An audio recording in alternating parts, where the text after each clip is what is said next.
আজকে আমি B1-এর যেই বই নেটস ওয়ার্ক সেটার চ্যাপ্টার 1 অর্থাৎ ক্যাপিটাল আইনসের যে গ্রামার অংশটুকু তার একটা কুইজ অ্যান্ড ক্লার শর্ট অ্যান্ড সুইট সামারি নিয়ে আলোচনা করব যে এই চ্যাপ্টারে আমরা কি কি শিখেছি।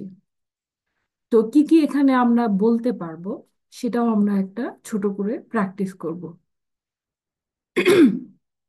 তো এখন আমরা কথা বলবো কিভাবে আপনারা über Vorlieben und Abneigungen sprechen। আপনারা কিভাবে লাইক এবং ডিসলাইক নিয়ে কথা বলতে পারবেন সেটা নিয়ে এখন আমরা আহ, কথা বলবো। Ist es für dich wichtig, dich im Urlaub auszuruhen? এর অর্থ হচ্ছে এটা কি তোমার জন্য ঠিক?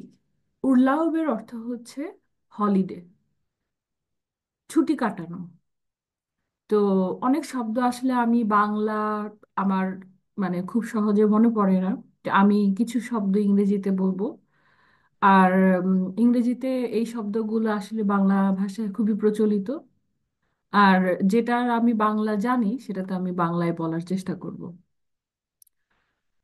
তো প্রশ্নটা হচ্ছে যে তোমার কি এম, ছুটির ভিতরে শুধু চুপচাপ রেস্ট রুহেন মানে চুপচাপ রেস্ট নিতে ভালো লাগে?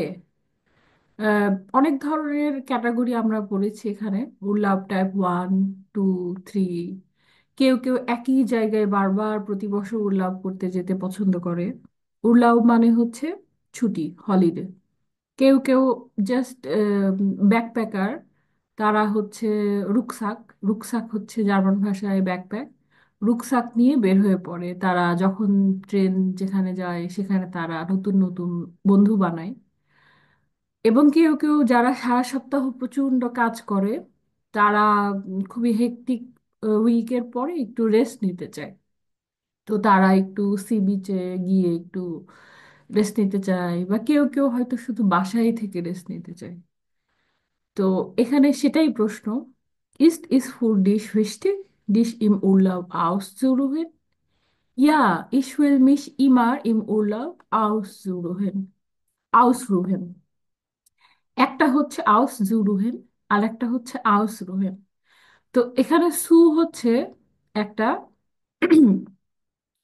আহ, এই আউস রুহেনের মাঝখানে সু, এই এই দুটো দুটোকে একসাথে করেছে। তো একটা হচ্ছে আউস রুহেন, একটা হচ্ছে আউস রুহেন। আউস রুহেনের অর্থ হচ্ছে যে রেস্ট নেওয়া। মানে রুহেন মানে হচ্ছে সাইলেন্ট, হ্যাঁ, কোনো শব্দ মানে জাস্ট চুপচাপ রেস্ট নেওয়া। মার্কড এস ডিয়ার স্পাস, মার্কড এস ডিয়ার স্পাস আইনে স্টার zu besichtigen।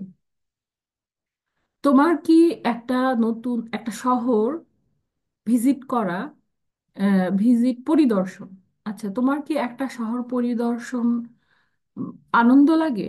মার্কড এস ডিয়ার স্পাস, স্পাস মানে হচ্ছে মজা, আনন্দ, ভালো লাগা। নাইন দাস ফিন্ডে ইস লাংভাইলিশ, না এটা আমার ভালো লাগে না। লাংভাইলিশ হচ্ছে বোরিং। নাইন দাস ফিন্ডে ইস লাংভাইলিশ, এটা আমার ভালো লাগে না। তারপরে যদি ভালো লাগে তাহলে ইয়া ইস ফিন্ডে এস টোল, এরকম হতে পারে।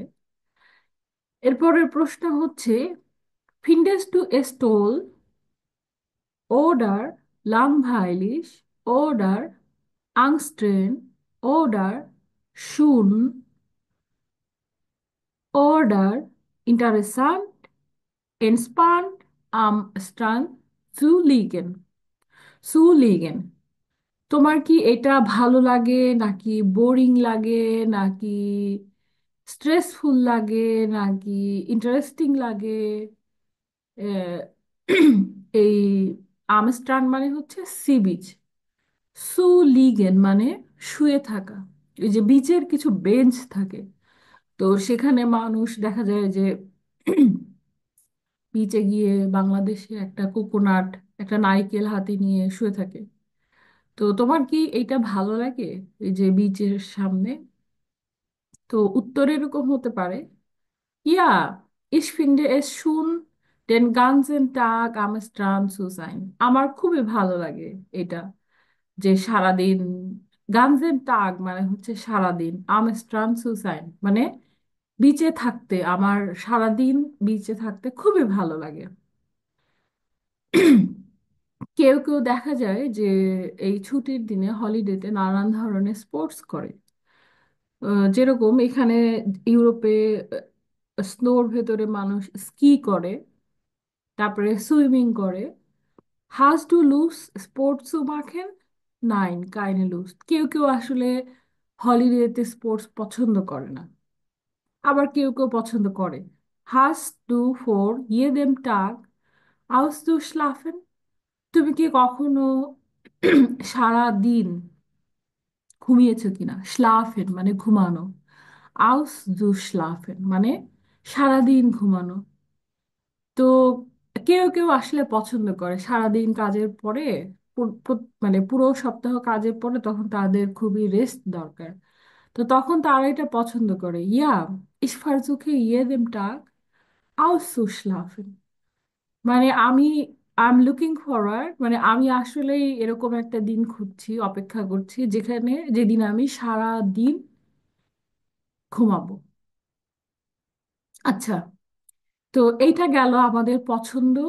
উবার ফর লিবেন উন আবনাইগুঙ্গেন স্প্রেখেন, লাইক এবং ডিসলাইক নিয়ে আমরা কথা বললাম। এখন আমরা এই যে হলিডেতে যাব, তার জন্য আমাদেরকে একটা হলিডে বুক করতে হবে। তো তার জন্য আমরা কোথায় যাব? রাইজে বুড়ো। তো রাইজে বুড়োকে ইংরেজিতে বলে যে ট্যুরিস্ট বাংলা এজেন্সি, যেগুলো এজেন্সি, বাংলা জানি না আমি, এজেন্সিগুলো যেখানে গিয়ে আপনারা হচ্ছে ছুটির মানে কিভাবে বিদেশে যাব, এই যে হজ করার জন্য যায়, তো এরকম বিভিন্ন ধরনের প্যাকেজ থাকে। সেখানে গিয়ে দাম নিয়ে কথা বলা হয়, কি কি থাকবে, কোথায় যেতে চান, এগুলো পরে ওরা তাদেরকে কিছু অফার দিবে। তো সেগুলো নিয়ে আসলে কথা বলা হবে। তো কুন্ডে মানে হচ্ছে কাস্টমার, আর রাইজেপুরও তো ওই যে এজেন্ট, ট্রাভেল এজেন্সি।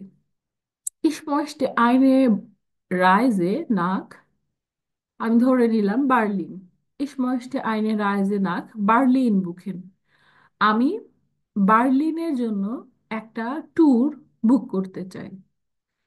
তো এখানে প্রথমে রাইজে ব্যুরো একটা প্রশ্ন করতে পারে: wohin möchten Sie denn fahren? আপনি কোথায় যেতে চান? আচ্ছা, আরেকটা প্রশ্ন এখানে থাকবে, সেটা হচ্ছে ফান ময়েস্টেনজি ডেন ফারেন, আপনি কখন যেতে চান? তারপরে ফি লাঙ্গে, কত দিনের জন্য? ফি লাঙ্গে, কত দিনের জন্য ময়েস্টেনজি ডেন ফারেন, আপনি কত দিনের জন্য যেতে চান? তো সেখানে এই সবগুলোর যখন আপনি উত্তর দিবেন, তখন সে আপনাকে একটা রাইজে বুড়ো, একটা আপনাকে একটা আহ, একটা রিকমেন্ড করবে। রিকমেন্ডকে জার্মান ভাষায় বলে ইমফেলেন, ভাস কনেন জি মিয়ার ইমফেলেন, আপনি আমাকে কোনটা রিকমেন্ড করবেন? তখন ও জিজ্ঞেস করবে ভারেন জি শুনমাল ইন বার্লিন, আপনি কি অলরেডি বার্লিন গিয়েছেন কিনা? তারপরে আপনার যদি ভালো না লাগে তখন আপনি বলবেন হাবেন জি নক আন্দরে আঙ্গেবুটে, আপনার কি অন্য কোনো অফার আছে? তখন সে বুঝতে পারলো যে আপনার বার্লিন খুব একটা পছন্দ হয়নি। তখন সে বলল ফিভারে এস মিট ড্রেসডেন, দান কার ইস মে ইস জেয়ার ইমফেলেন, আমি আমি কিন্তু ড্রেসডেনকে অনেক বেশি রিকমেন্ড করছি। What about Dresden? ভিভারে এস মিট ড্রেসডেন, হোয়াট অ্যাবাউট ড্রেসডেন? তারপরে জিজ্ঞেস করলো যে ভো লিক দাস হোটেল, এই হোটেলটা কোথায়? এই হোটেলটা কোথায়? তখন সে বলল যে ভিয়ার হাবেন দা আইন গুটেস আঙ্গেপুট, এই হোটেলটার জন্য বা এই অফারটার জন্য ড্রেসডেনে আমাদের একটা গুড অফার আছে। আঙ্গেবুট মানে হচ্ছে অফার। তো এখন জিজ্ঞেস করলো যে ফি লাঙ্গে দাওয়াত ডি ফার ওডার ডি ফ্লু। আপনি যদি প্লেনে যান তাহলে ডেয়ার ফ্লু, আর যদি আপনি ড্রাইভ করে যান ডি ফার্ট। মানে আপনি আপনার ড্রেসডেনে অথবা বার্লিনে যেতে কতক্ষণ লাগবে। ভি লাঙ্গে এই ফ্লাইটটা কতক্ষণের জন্য। আচ্ছা, এখন দাম নিয়ে কথাবার্তা, ঠিক আছে? তো ভি ভাস কস্টের ডি রাইজে, এই যে আপনি যাবেন বার্লিনে, এটা একটা প্যাকেজ। তো সেখানে কি কি থাকবে, হোটেল ভাড়া ফুল থাকবে নাকি হাফ থাকবে, বা এই হোটেলের সাথে ব্রেকফাস্ট থাকবে কিনা, তো এই ধরনের এখন অফার কত দাম পড়বে সেগুলো নিয়ে এখন কথা হচ্ছে। ভাস কস্টের ডি রাইজে, এই এই আহ, এই ট্রিপটার দাম কত? ভাস কস্টের ডি রাইজে, এই ট্রিপটার দাম কত? দেয়ার আফেথাল কস্টেড ড্যাশ ড্যাশ ড্যাশ, এটার দাম হচ্ছে ড্যাশ ড্যাশ। তারপরে জিজ্ঞেস করছে যে ভাস ইজ ইম প্রাইস ইনবিগ্রিফেন, এর সাথে আর কি কি ইনক্লুডিং। তখন সে বলছে যে দেয়ার প্রাইস ইজ ইনক্লুসিভ ফ্রুস্টু, এই দামের ভেতরে কিন্তু সকালের ব্রেকফাস্ট থাকবে, অথবা হাল পেনশন অথবা ফুল পেনশন, মানে পুরো যে ভাড়া আর কি সেটাও থাকবে। তো বেশিরভাগ ক্ষেত্রেই হোটেলগুলোতে ব্রেকফাস্ট সকালের যেটা সেটা ইনক্লুসিভ থাকে। তো এখন আপনি সাথে সাথে হয়তো নিতে চাচ্ছেন না, আপনি একটু ব্যাপারটা নিয়ে ভাবতে চাচ্ছেন, বা আপনার ফ্যামিলির সাথে ডিসকাস করতে চাচ্ছেন, বা আপনার একটু সময় দরকার। তখন আপনি এটা বলতে পারেন যে দাস মুস ইস মিয়া নখমাল উবারলেগেন, মানে আমি আরেকবার এটা নিয়ে চিন্তা করতে চাই। দাস মুস ইস মিয়ার নখমাল উবারলেগেন, এটা নিয়ে আমি আরেকবার চিন্তা করব। উবারলেগেন মানে হচ্ছে থিঙ্ক। তারপরে দান ভুরদে ইস দি রাইজে নাক বার্লিন ওডার হামবুর্গ ওডার ড্রেসডেন নেমেন। এরপরে আমি এই যে ট্রিপ, যেটা নাক, নাক মানে হচ্ছে পর্যন্ত, বার্লিন অথবা ড্রেসডেন অথবা হামবুর্গ নেমেন, এরপরে আমি এই ট্রিপটা নিব। নেমেন মানে বুকিং দিব। তো আজকে এই পর্যন্তই। আপনাদের এই গ্রামার নিয়ে ক্যাপিটাল আইনসের কোনো প্রশ্ন থাকলে কমেন্টে জানাবেন, আর এই ভিডিওটা শেয়ার করে দিবেন, এবং এই আমাদের এই চ্যানেলটা সাবস্ক্রাইব করবেন। তো সাথে থাকার জন্য অনেক ধন্যবাদ। এরপরে কি নিয়ে ভিডিও জানতে দেখতে চান কমেন্টে জানাবেন। আজকে এ পর্যন্তই, ভালো থাকুন, শুভেচ্ছা।